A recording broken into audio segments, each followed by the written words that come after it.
quick off the top, just schedule a programming note. So from now on, tomorrow is, well, it dropped tonight, yesterday, and I have not watched it. As a matter of fact, I'm going to watch it when I'm done with the stream. Secret Invasion. So here's what's going to happen for that. Um, we are going to have Secret Invasion Thursdays. So that is going to be a staple for the next 6 weeks. Okay. Secret Invasion Thursdays. So watch the episode, come back here. We're going to talk all about Secret Invasion. Fridays, you guys are going to be getting the next Mission Impossible. So this week is going to be Ghost Protocol. Okay. Week after that's going to be Rogue Nation. The week after that's going to be Fallout. And then, of course, we're going to have Dead Reckoning Part 1. Saturdays, spoiler casts. So this Saturday is going to be a little different, okay, because I'm not going to go see No Hard Feelings. So this week, I'm going to do the Ask Me Anything. So you guys voted on that, and, so you guys wanted to see that, even if it's for an hour, okay, and you guys can ask me pretty much anything you want, sports, news. Only one rule will be no politics, because I never want to. So there are three things I usually do not talk about. There are the three no-nos for me: abortion, politics, and religion. So I never want to offend anybody or anything like that. So you guys can ask me anything you want. Of course, no sexually explicit questions, but beyond that, anything you want about movies, arts, sports, finance. And of course, I'll caveat by saying I'm not a financial investor, but nonetheless, anything you want, pretty much the weather. So, so that's going to go on Saturday. Now, here's the caveat: that's only going to be when there's no spoiler cast. So, for this weekend example, so when we have a spoiler cast for, let's say, Indiana Jones and Dial Destiny, okay, the spoiler cast is always going to be on a Saturday, okay, and the Ask Me Anything is then going to be on a Sunday, okay, and then we're going to get right back at it on Monday. For anytime there is not a spoiler cast or a big movie coming out, like, as I was just saying, No Hard Feelings, spoiler the Ask Me Anything is going to be on a Saturday. And by the way, guys, I'll tweet all this stuff out, so you have to worry about that. Um, and then yeah, so Secret Invasion on Thursday, Mission Impossible on Friday, Ask Me Anything, and Spoilercast. Those are going to be the four staples for the next several weeks. Anyways, programming note done.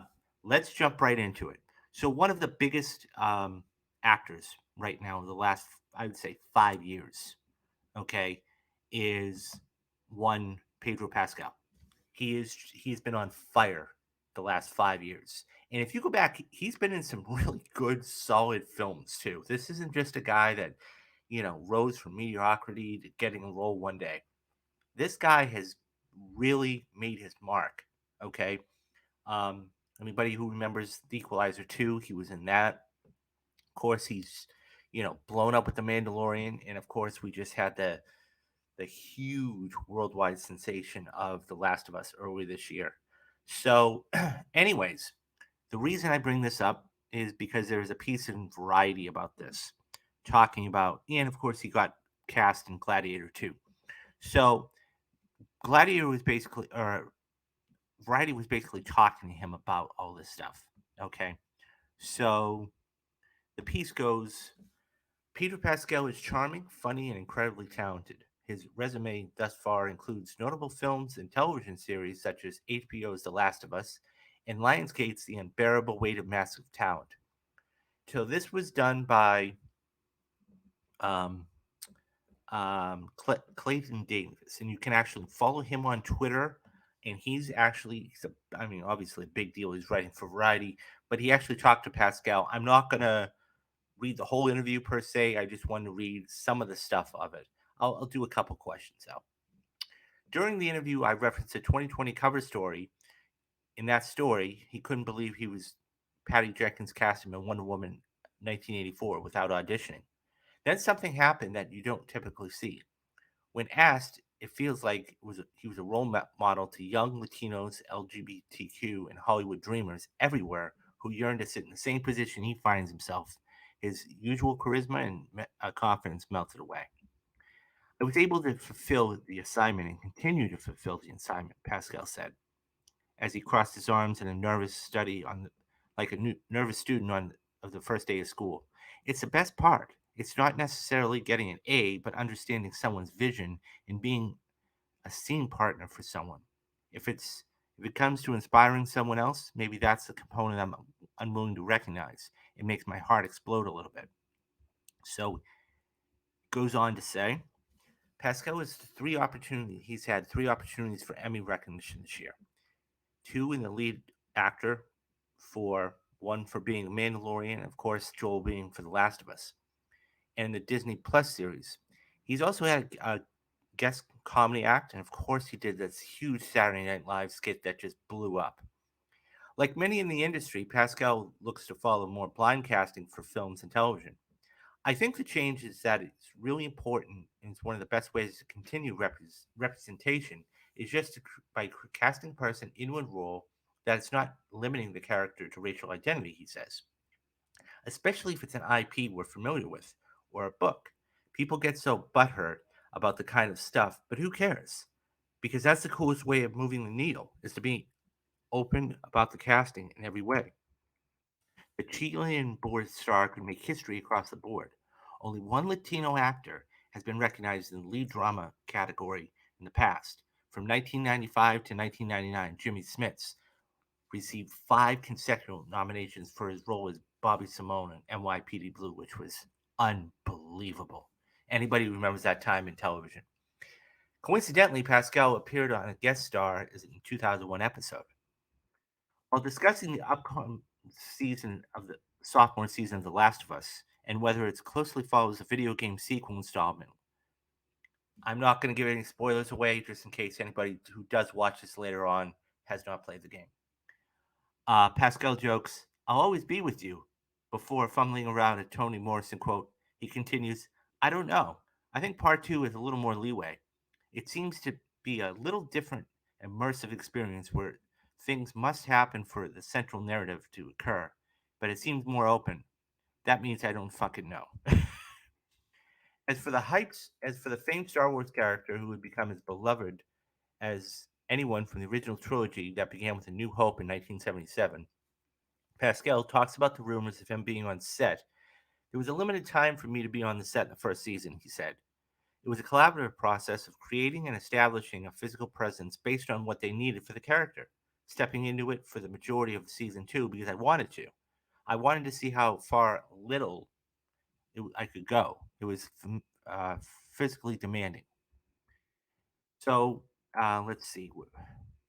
It's only about television with Pascal. His film career, which I was just alluding to, is equally charged, and he is being a person who loves the celluloid form. It wasn't simply an interest, he recalls, falling in love with the cinema. It was an identity with growing up with the movies, the performances. Pascal has performed under the direction of writer and director Pedro Aldem, Almordov, who said the woman of the women on the verge of a nervous breakdown in 1988 changed his DNA. In his short film Strange Way of Life, co-starring Ethan Hawke, the Sony Pictures classic short debuted at Cannes to rousing notice. The romantic melodrama tells the story of Silva, who's played by Pascal, who rides a horse across the desert to visit his friend Jake, who's played by Ethan Hawke, who's a sheriff. What follows is a story of vengeance, intrigue, and forbidden love. He's also set to star in a huge movie, of course, Ridley Scott's Gladiator 2, which will star Paul Menzel, Denzel Washington, and Connie Nielsen, who's actually coming back from the first Gladiator. His role remains unknown, and he's unwilling to spill the beans. Nevertheless, according to Pascal, there's an Uber driver out there who might know a thing or two. Okay, let's talk about this because it's amazing. Um, so, Dad, welcome to the stream. He says, Pascal may be a hot commodity, but what are your thoughts on people calling him a diva and hard to work with, even more than expected as a high-profile guy? Um, I don't know. He's hard to work with. I honestly don't know. I mean, here's the thing: people always get the perception, depending on. I mean, they could have had a bad experience on set, or they could have had a bad day, or whatever it is. So, um, I don't see him being like that, Dad. I just don't. I mean, then again, I don't know the man.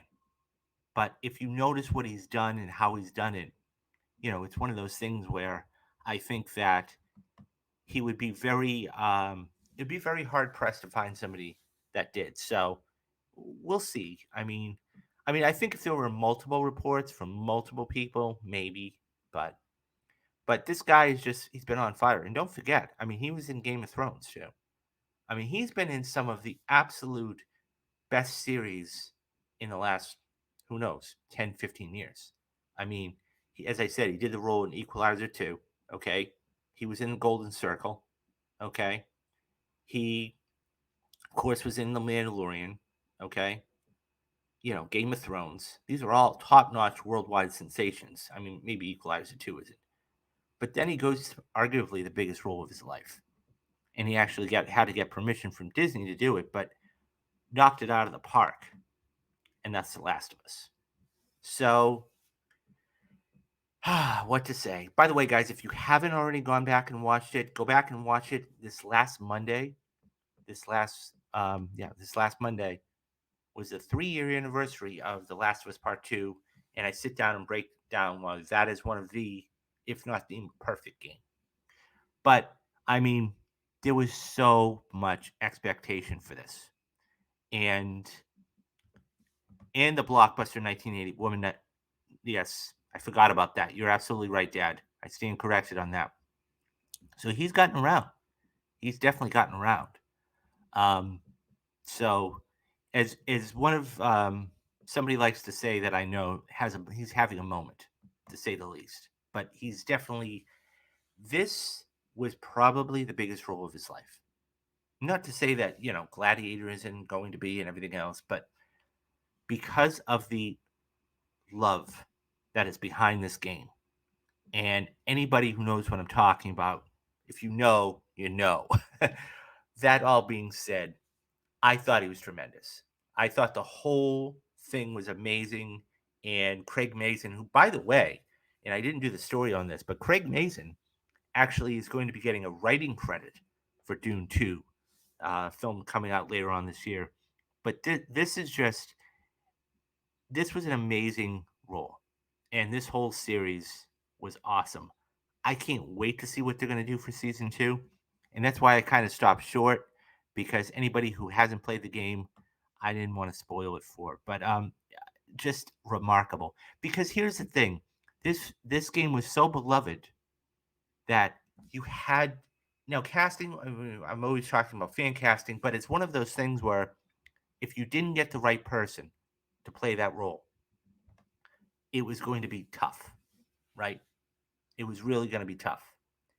And I think we're going to look back on this in about 5 years and go, I couldn't see anybody else but Pedro Pascal playing Joel. Just that picture alone, right? Just the picture alone says everything you need to know, right?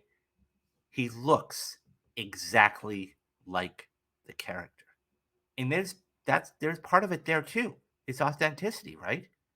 So I think that obviously Mandalorian and, as you know, this other picture like I put up before, these are the two biggest roles of his life. And it's really going to be curious. And like I said, he's a huge film actor too. Look, is he a Leonardo DiCaprio? No. Is he a, Denzel Washington? No.